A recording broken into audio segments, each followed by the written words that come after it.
What's going on, guys? Pulaski, come back with another review, this time of Gore Verbinski's The Lone Ranger. What's going on, guys? I'm going to start out this video like I've done like the past 5-6 video reviews that I've done. I apologize, just got off work moments ago. Tired. It's like 10 o'clock at night, doing it in this location, in front of my computer. That's where the glow comes in, and that's when there's a lamp over here. That's why the lighting's really dingy. But anyway, The Lone Ranger, okay? I've been making this pretty clear on Facebook and everything, and Twitter. I can't remember the last time I was so excited for a blockbuster, okay?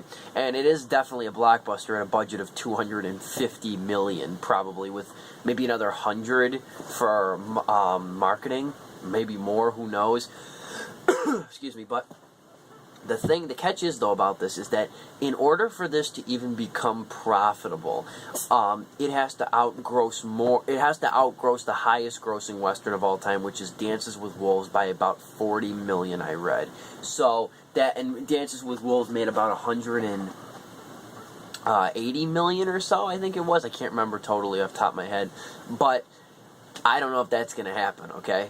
I mean, it might get a little bit more than Dances with Wolves, but I don't know. But the thing is, though, I mean, with video game sales and everything, and like merchandise, they merchandise the shit out of this thing. They could probably make good money. But on the movie alone, maybe foreign box offices, I don't know. But, I'm making it sound like I hated the movie. I like this movie a lot, more so than the average reviewer. I'm probably going to be one of the only critics that'll be outspokenly and that I really enjoyed this movie. And was I let down, though? Yeah, I was. I was really expecting an excellent blockbuster, you know what I mean? Blockbuster I could probably give 4 stars to, say it does everything right, but that is not the case, because this movie is kind of, I hate to use the word flawed, okay? I hate flawed. That is that. If you've read my reviews, you know I try not to use it. Flaws and flawed, I hate using that word. It's a very overused, derogatory word in cinema. And it also implies, like, that you're in the position, like, you're a cinema expert, and there's a flaw right here and everything. I don't like using it. But The Lone Ranger has some little things that I didn't like. But basically it's about Tano and the Lone Ranger. Tano is Johnny Depp, and about maybe, like, a year's supply of makeup. And Armie Hammer is the Lone Ranger. And what winds up happening, though, is it's these two guys. It's told from the flashback story of a boy in an old museum circa 1933, which is when the Lone Ranger debuted as a radio serial, I believe.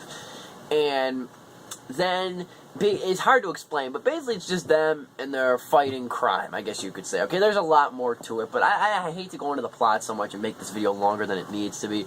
But basically, the Lone Ranger's trying to seek vengeance on this guy. I can't remember his name. Let me look right here, since I'm on the Wikipedia page.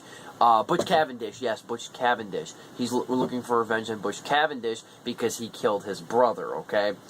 And basically then, that's where the movie evolves into more of a mixture, okay? I'm actually surprised because this movie has a lot more exposition than you would think. Of course, it's got the big action sequences, which I love. There's 2 major ones that bookend the movie. There's one at the very beginning, and there's one at the very end, and they are marvelous action sequences. They're terrific. There's no other way to put it. Excuse me, guys. I'm just getting over kind of a cold.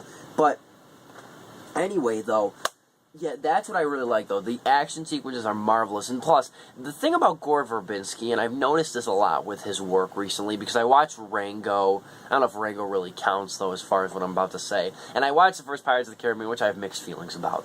But what I'm trying to say, though, is with the action sequences, is that Gore Verbinski does something that I don't really love, but he does it very well, and that is channel reality with the action sequences. You just never know where they're going to go, because they exist in a state where they look real, but they're not plausible. You know what I mean? It's one of those things where something lands inches away from killing the character. That's his kind of world. But he handles it really well. Like, if it was plausible, this is how it would look, and I love that. I really love his style in those movies, and I really love how they're put together. The other thing I like, Johnny Depp, like I said, gives a great performance, so I like him. I was just going to say I like his performance. Armie Hammer, good performance all around. There's a couple things that bug me, though. One is the length. It is 2.5 hours long.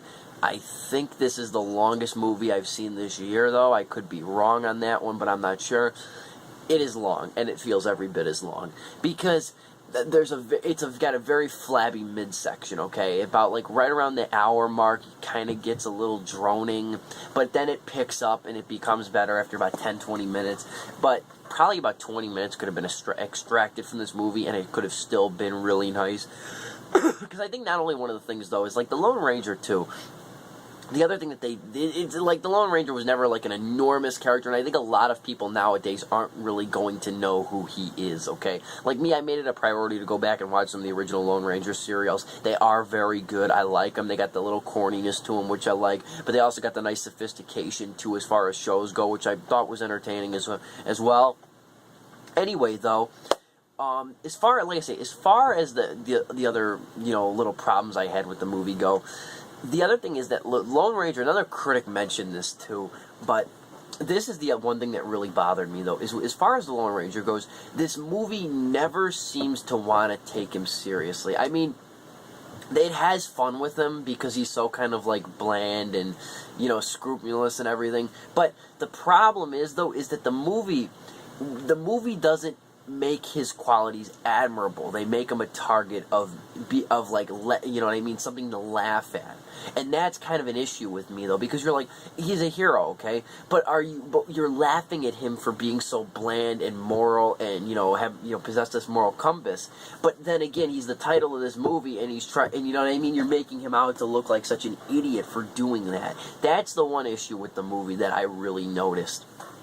And also, Tano, too, he does get a lot of screen time, and he is a really cool character. Then there's just some of the jokes that didn't really work. The original Lone Ranger show wasn't humorless, but it had a more subtle way of incorporating it. I equated in my written review, which will go live on Influx in a little bit, hopefully within the next day or so, that the humor feels like the three writers of this movie, they wrote the movie, they had a very strong movie, but then what they wound up doing was they wound up finding out it was humorless, then they went back and threw in a bunch of these stupid little jokes that didn't work.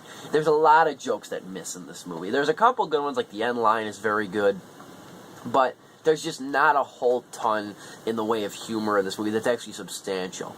Anyway, though, I'm making it sound like it was a pretty boring movie when it's not. It's very fun. It's a good movie. It's probably the best summer movie I've seen this year, or so far this year, as far as, like, summer movies go. I can't see it doing extremely well at the box office. It's going to make some money because Johnny Depp, it's going to have that namesake, but I wouldn't be surprised if this becomes lower than Dark Shadows, okay, which is another movie I kind of liked as well. Out of 4, going to give it a 3-star, okay. And Jerry Bruckheimer is producing as well. I forgot to mention that. People are making a big deal out of that, so I thought I'd mention that. And then there's another thing I wanted to mention too. Of course, I can't remember it. What was I going to say? The soundtrack as well. The soundtrack is very good too. Listen up for the soundtrack. It is very, very good soundtrack. I actually want to go out and buy it now. It's so inspiring. Thank you guys for watching. Some if you haven't, I'll talk to you guys later. Hi-yo, Silver away.